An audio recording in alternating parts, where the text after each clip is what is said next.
So, di ba nakuha na natin yung vector ng perpendicular sa line BH and AD.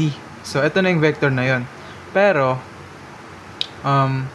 i-convert pa natin siya into unit vector. So, para pag dinot product natin siya, pag nag-dot product tayo, makukuha natin yung actual length or yung true length na perpendicular na ano ba to? Like, yung shortest. So, makukuha natin siya. Kasi kapag ganito agad yung ginamit natin, hindi accurate yung makukuha natin na tawag dito, na length. Kasi hindi siya naka-unit vector, no? So, ayun. I-convert muna natin to into unit vector. Then, after natin siya i-convert, magda-dot product tayo. I-dot product naman natin siya sa point between, i-dot product natin siya sa point between dun sa ano natin, call this, between sa dalawang line natin. Pipili tayo ng point. It's either B, AB, or H, or DH. So, pipili lang tayo sa dalawang yan. Kahit anong piliin natin dyan, same answer pa rin yung makukuha natin pag nag-dot product tayo. So, for unit vector, will give us, di ba ang formula ng unit vector is position vector over distance or yung magnitude ng distance niya. So, palitan lang natin yung unit vector ng unit vector BH X cross product ng AD. So, copy natin yung ano natin, vector, which is 36i plus j plus 480 0k. So, over yung d natin,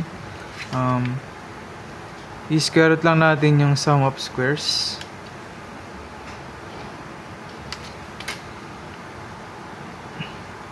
(36,000 squared plus squared plus 48,000 squared. So, simplify natin siya. Will give us BH X AD. Mag-simplify natin. Tignan ko na lang dito para hindi na ako mag-type. 67.0 6708 2. Wait nga. Sulat muna natin pala tong numerator. 36,000 I plus 300 J plus 480 K all over yung ating 670,820.3932. So, ito na ang ating unit vector. So, next step natin is pili na tayo ng point natin. So, kahit anong piliin natin, it's either A or B, A, B, or DH. So, AB na lang tayo. Then, kapag gusto mong, or pwede mo rin i-try na mag-DH ka and i-dot product mo. And same answer lang din yung makukuha mo. So, let's see. For AB, kunin muna natin yung position vector ng AB. So, ang initial natin is A and final natin is B. So, for 400 minus, initial ng A is 0i plus, so for B, 0 minus 0. 0 minus 0. This is for J.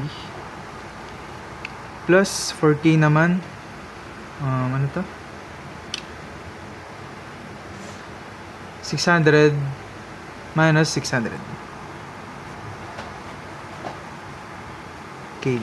So, simplify natin. Makukuha na natin si position vector ni AB. 400i plus 0j plus 0k. So, after nyan, i-dot product na lang natin siya. So, paano mag-dot product?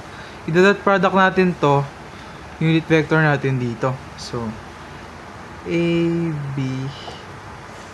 Para makuha na natin yung distance. So, AB dot product B H X AD equals sa distance. Ayun yung distance. So, distance equals sa 400 I plus 0j plus 0k. So, ganun lang. Also pala, dapat hiwalay na to.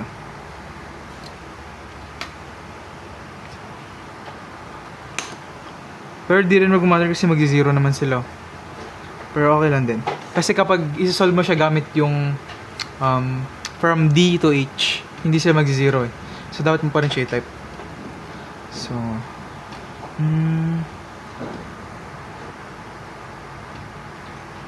I over 670820.3932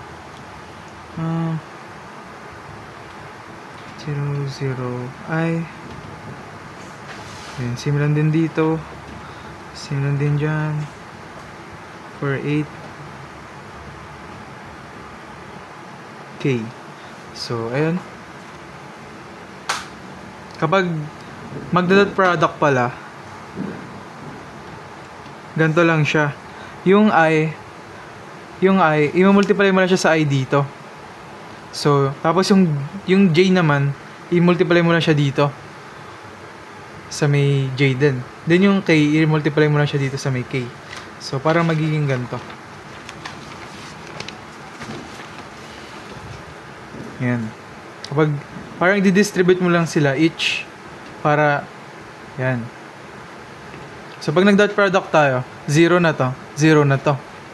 And then, pag tinype mo na to sa calculator mo, this will give us 214.6625 millimeters. And then, ito na yung final answer natin. So, ayun, for number 2. Yun lang. And then, quick summary for number 2 naman. So, first, inalam natin na ang hahanapin is common perpendicular or yung shortest perpendicular ng dalawang line na BH tsaka ng AD. Then second, ang ginawa natin is alam natin na kapag nag-cross product tayo ng BH tsaka ng AD, makukuha natin yung perpendicular distance. So, ang ginawa natin is hinanap muna natin lahat ng coordinates. Hinanap natin lahat ng coordinates. And then, after nun, kinuha natin yung position vector ng dalawa, ng BH tsaka ng AD. And then, after natin kunin yon, nag-cross product na tayo. Nag-matrix lang tayo. Tapos, after natin mag-matrix, nakuha na natin yung vector ng perpendicular line between BH and AD. So, next nun is i-convert natin to into